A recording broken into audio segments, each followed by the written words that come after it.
Bonjour à tous, j'espère que vous allez bien. Moi ça va nickel et aujourd'hui on se retrouve pour la première vidéo de la chaîne Codemastery, la plateforme de formation pour les débutants et donc devenir un développeur full stack grâce à Next.js. Aujourd'hui nous allons découvrir la roadmap ultime afin de devenir développeur web full stack rapidement.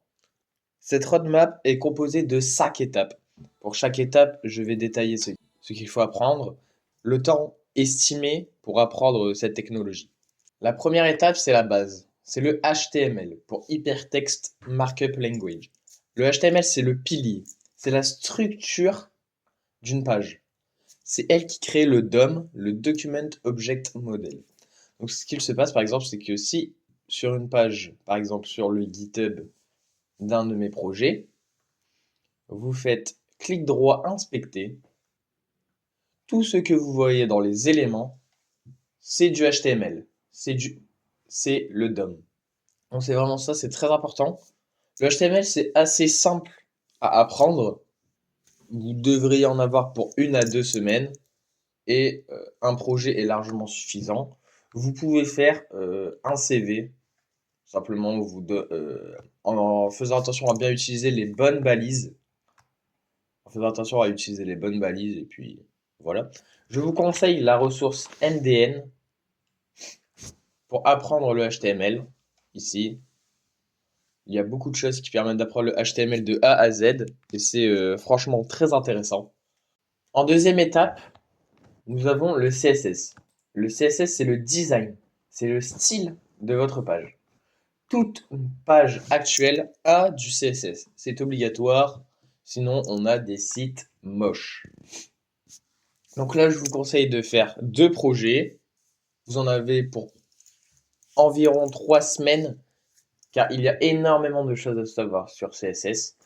Le CSS est très simple, mais pour savoir bien l'utiliser, c'est très long et c'est très complexe. Vous pouvez aller sur le site roadmap.sh/css pour avoir la roadmap complète de tout ce que vous devez apprendre sur le CSS. Le lien sera en description. Donc oui, je vous conseille, comme je vous ai dit, de faire 2 projets. Donc de faire le style de votre CV, comme ça il sera beaucoup plus beau, et de faire le clone du style d'un site. Vous prenez un site que vous aimez bien, vous pouvez par exemple aller sur Uber et voilà, et vous prenez la page, la landing page, donc la page de présentation, et vous la refaites de A à Z. C'est très intéressant comme projet, étant donné que vous allez faire un clone de quelque chose qui marche. Ça veut dire que vous allez utiliser vos compétences pour faire quelque chose qui servira. En troisième étape, nous avons le JavaScript. Le JavaScript, c'est pour l'interactivité de votre site. C'est toute la logique qui se passe derrière. Donc c'est ce que l'utilisateur lambda ne voit pas. Là, il y en a pour au moins un mois. Je vous conseille 3 grands projets. Donc vous faites l'interactivité de votre CV et du clone de site. On va par exemple aller sur le site du McDo. Je crois que c'est pas mal. Oui, là c'est vraiment bien. On a ici le carrousel. On a des petites animations. On a le header avec le menu qui défile. On a l'animation comme ça. C'est vraiment bien. Franchement, je vous conseille de faire le clone du site de McDo. Vous pouvez faire un générateur d'art abstrait. Donc là, je peux vous montrer mon projet à moi. Donc voici mon générateur d'art abstrait. C'est typiquement quelque chose qui va vous faire apprendre le JavaScript, le DOM plus précisément. Donc vous pouvez ici générer un nouvel art, changer les formes de rond à carré, changer la couleur de fond et enfin sauvegarder l'art qu'on retrouve ici. Et enfin, je vous conseille le basique, la to-do list. La to-do list, j'ai aussi le projet. Vous aurez accès à un PDF si vous le souhaitez en rejoignant le serveur Discord concernant le PDF du projet générateur art abstrait. Il explique les objectifs, donne quelques étapes et quelques aides et indications. C'est toujours très intéressant, donc si vous le souhaitez, c'est sur le Discord. Pour la to-do list, voici un exemple, vraiment tout simple, le style est vraiment pas très beau, mais voilà. Donc on a une put, on peut ajouter coucou, et si on clique dessus, ça se supprime, tout simplement, coucou, coucou 2, et on peut utiliser le local storage pour sauvegarder les données de notre to-do list.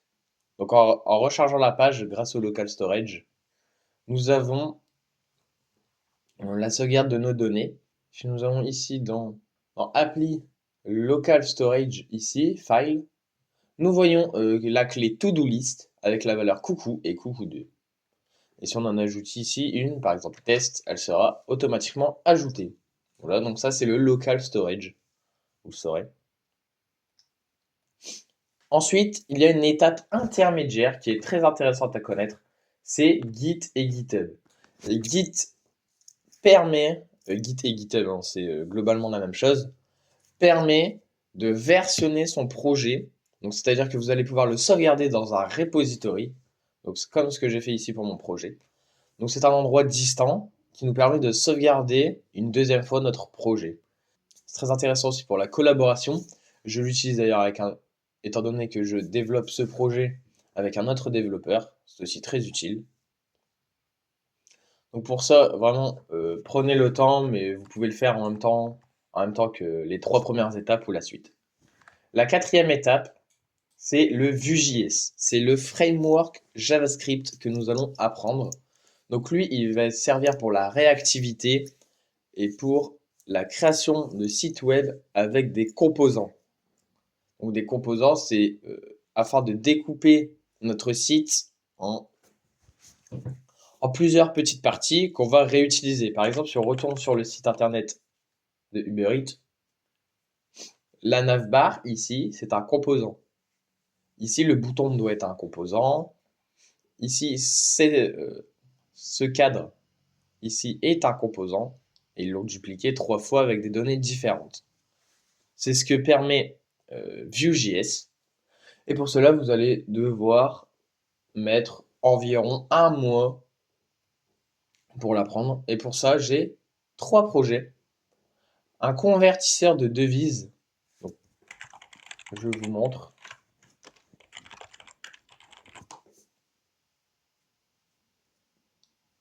Google le fait automatiquement, mais par exemple, pour convertir des euros en dollars américains, si vous mettez 5 euros, c'est égal à 5,20 dollars américains.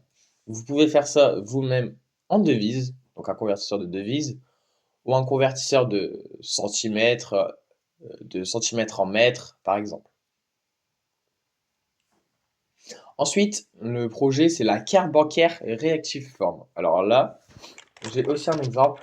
Voilà, comme ceci. Donc, vous allez ajouter, comme dans cet exemple, vous allez ajouter les chiffres sur l'input, votre nom, la date de péremption et le CVC.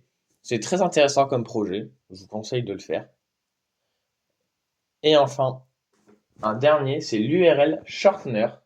Donc, le but, c'est de, je vais vous montrer, URL shortener, c'est de, en donnant un lien, par exemple, je vais donner le lien de mon Excalibro, c'est de le raccourcir. Hop, si vous prenez ici, short URL, voilà, il va me ramener vers mon Excalibro. Vous pouvez faire ça, c'est très intéressant à faire. Et je vous le conseille aussi. Et enfin, la dernière étape, c'est Next.js. C'est pour le server-side rendering et le routing. Donc tout ce qui est côté serveur, on va pouvoir ajouter la base de données et pouvoir faire des vrais projets full stack, comme par exemple votre projet que je vous conseille de faire, c'est le blog personnel. Moi j'en ai fait un de mon côté en pur JavaScript. Je vais vous le montrer.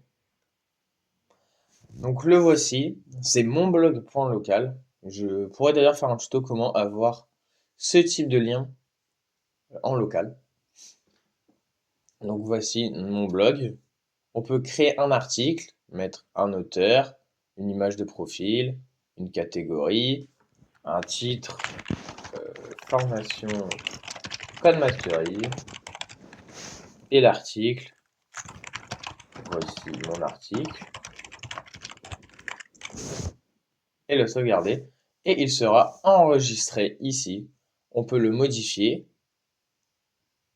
Et on peut aussi le supprimer. Voilà. Donc ça, je l'ai fait en full JS, full JavaScript, mais ça peut être très intéressant de le faire avec Next.js.